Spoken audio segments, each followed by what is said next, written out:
நம்மளுக்கு அந்த try cough நம்மளுக்கு வர்றப்போ நுரையீரல்ல வந்து சளி இருக்கு பாத்தீங்களா, அது உள்ளதான் இருக்கும். நம்மளுக்கு கோர்த்துட்டு ஒரு மாதிரி நம்மளுக்கு வந்து ரொம்ப அடர்த்தியா நம்மளுக்கு வந்து இருகல் தன்மையில நம்மளுக்கு இருக்கும்போது வெறும் ட்ரை காஃப் தான் நம்மளுக்கு வரும். சளி வந்து இலகி வெளியே வராது.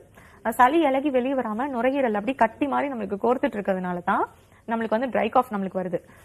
அதே மாதிரி சளி நம்மளுக்கு உள்ளே இருந்துட்டு இருக்கிறதுனால தான் நம்மளுக்கு இன்னும் அது வந்து சரியாகாம அப்படி இருந்துட்டே இருக்கு. சளி நல்லா நார்மலா இலகி வெளியே வந்துருச்சு அப்படின்னா ஒரு 1 வீக் இல்லாட்டி 10 டேஸ்ல வந்து நம்மளுக்கு நார்மலா நம்மளுக்கு கியூர் ஆயிரும். கம்ப்ளீட்டா நம்மளுக்கு அந்த காஃப் எல்லாமே நம்மளுக்கு குறைஞ்சு நம்மளுக்கு சரியாயிரும். அப்ப இதுக்கு என்ன மாதிரிலாம் எடுக்கலாம் அப்படின்னா, மஞ்சத்தூள் இருக்கு பாத்தீங்களா, அந்த மஞ்சத்தூள் வந்து நல்லா ஹாட் வாட்டர்ல ஒரு 1/4 ஸ்பூன்ல இருந்து 1/2 ஸ்பூன் வந்து மிக்ஸ் பண்ணிட்டு அதை நம்ம எடுத்தோம் அப்படின்னாலும் நம்மளுக்கு ட்ரை காஃப் நம்மளுக்கு சரியாகும். அதே மாதிரி அதிமதுரம் வேர் இருக்கு பாத்தீங்களா, நாட்டு மருந்து கடைகள்ல கிடைக்கும். அந்த அதிமதுரம் வேர் வந்து நல்லா எடுத்து பவுடர் மாதிரி நல்லா பண்ணி வச்சு, நல்ல ஃபைன் பவுடரா பண்ணி வச்சு அதை எடுத்து தேன்ல குழப்பி சாப்பிடும் போதும் நம்மளுக்கு வறட்டு இருமல் வந்து நம்மளுக்கு சரியாயிரும். வறட்டு இருமல் கம்ப்ளீட்டா சரியாயிரும்.